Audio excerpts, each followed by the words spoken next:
ici, à Ville-Saint-Pierre. Mon père ne travaillait pas tellement loin parce que Ville-Saint-Pierre, les compagnies, que ce soit le Consumers Glass ou que ce soit Canyon Car, c'était tous les gens travaillaient quasiment tous dans ces compagnies-là qui étaient assez près. Et la 9e année, j'ai commencé mon secondaire 3 à l'école Gariépy, mais je n'ai pas terminé. J'ai laissé l'école à ce moment-là pour aller travailler à l'âge de 18 ans. J'ai commencé à travailler serveur dans une brasserie. Et puis, ça a été un travail que j'ai aimé, mais qui ne m'a pas nécessairement aidé à décider de retourner aux études. J'ai décidé que je devais faire quelque chose de ma vie et j'ai décidé de retourner à l'école pour aller chercher mon secondaire 5 parce que j'avais l'intention de devenir pompier. Et j'avais l'intention de devenir pompier à Dorval. Je ne voulais pas être pompier n'importe où, je voulais être pompier à Dorval. La période que je suis demeuré pompier, ça a duré 4 ans et demi. Et puis, à cause d'un conflit syndical qui est arrivé à Dorval, entre le maire et le président du Newstan, ils ont dû laisser partir les 6 derniers rentrés dans le département. Et j'étais le dernier, 9 ans, 28 ans. Et dans leur assurance, j'ai été vendeur d'immeubles, agent d'immeubles, agent d'assurance. Écoute, tu peux les nommer, les emplois que j'ai essayés, mais puis, j'ai commencé à parler, mais j'ai eu la nouvelle que je perdais mon emploi après être revenu d'un voyage avec des amis. On était allés au bar à moi, jouer au golf, on était 20 gars. On est allé jouer à Noël, c'était la dernière journée que j'ai travaillé. Je suis allé travailler au poste. Et puis, dans l'imprimerie, j'avais travaillé dans l'imprimerie avant d'être pompier, comme graphiste. Et puis, j'ai décidé de retourner dans l'imprimerie parce que les ordinateurs sont arrivés sur le marché. Le Macintosh, pour moi, c'était... écoute, ça se pouvait pas qu'un ordinateur pouvait faire ce travail-là dans le 5e du temps que ça me prenait à moi pour le faire avant. Parce que ça m'avait donné le goût de revenir dans l'imprimerie. Et puis, c'est sûr que je m'étais fait engager par l'imprimerie Aubry. Je travaillais pour lui pour faire du lignage, et puis de faire surtout, et du graphisme. Et puis, lui, a suivi dans le portrait. Je venais d'être arrivé à ce moment-là dans le portrait, dans le sens que moi, la comptabilité, j'aimais pas ça. Et Ginette travaillait comme serveuse, je sais pas quoi. Et moi, j'allais manger là assez régulièrement. Et puis, on se parlait comme ça, mais Ginette m'avait offert de faire ma comptabilité à 2-3 jours par semaine, mais sans ça la paye. On était amis, je lui payais un lunch de temps en temps ou un repas, on sortait pour aller souper. C'était son salaire d'une certaine façon. J'ai acheté à ce moment-là la bâtisse à côté, déménagé du 1405 au Côté-Nahue au 1440. Et puis là, j'ai dû acheter d'autres équipements, j'ai engagé des employés, et puis c'était parti pour grossir, mais on marchait tout le temps kif-kif. Au déménagement, j'avais un gros client qui s'appelait La Cantinière dans ce temps-là. Eux ont fait faillite. Et je venais d'investir tout ce que j'avais comme cash flow dans la rénovation de cette bâtisse-là. Et puis le paiement d'hypothèque aussi. T'sais.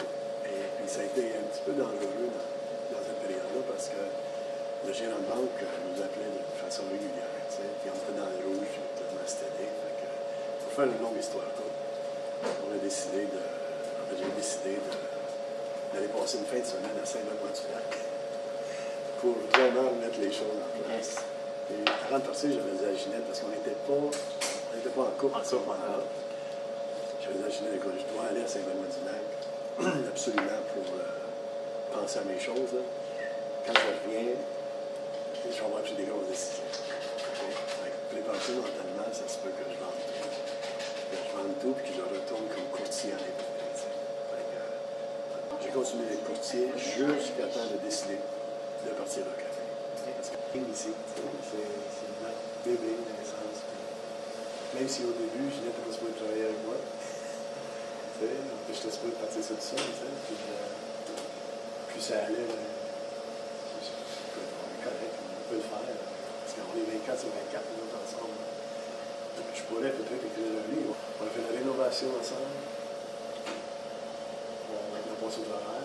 Puis là, on travaille 24 sur 24 ensemble depuis très longtemps. Puis, c'est sûr que je pense qu'on est correct pour un bout de temps.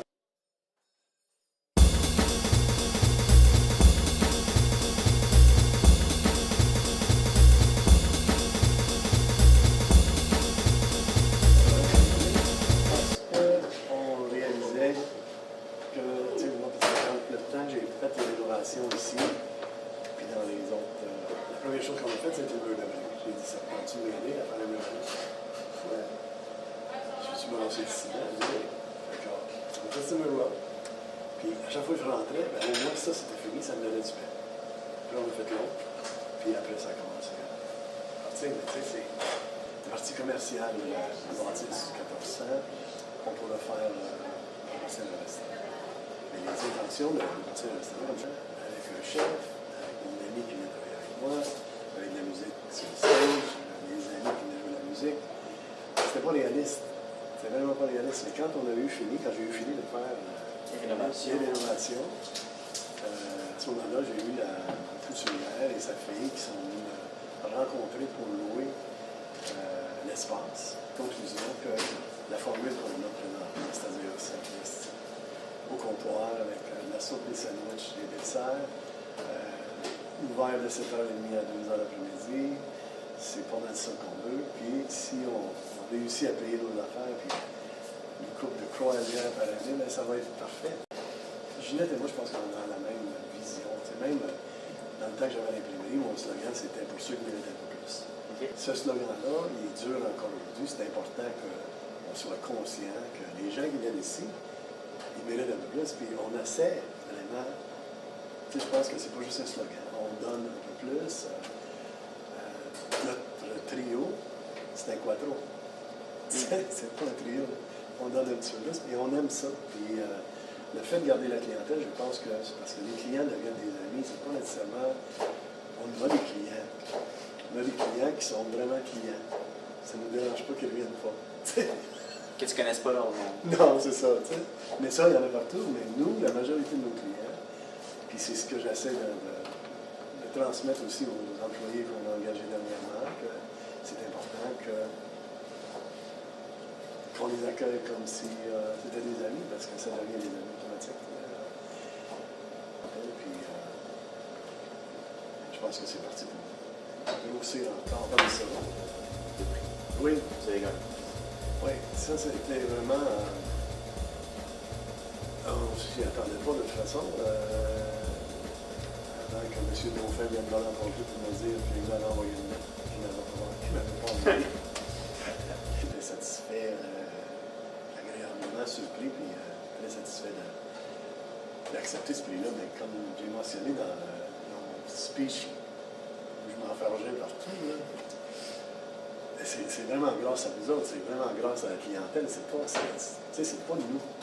Nous, c'est important le nous, là, parce que ça se fait tout le temps en équipe. C'est toujours une équipe qui va réussir à faire des affaires intéressantes. T'sais.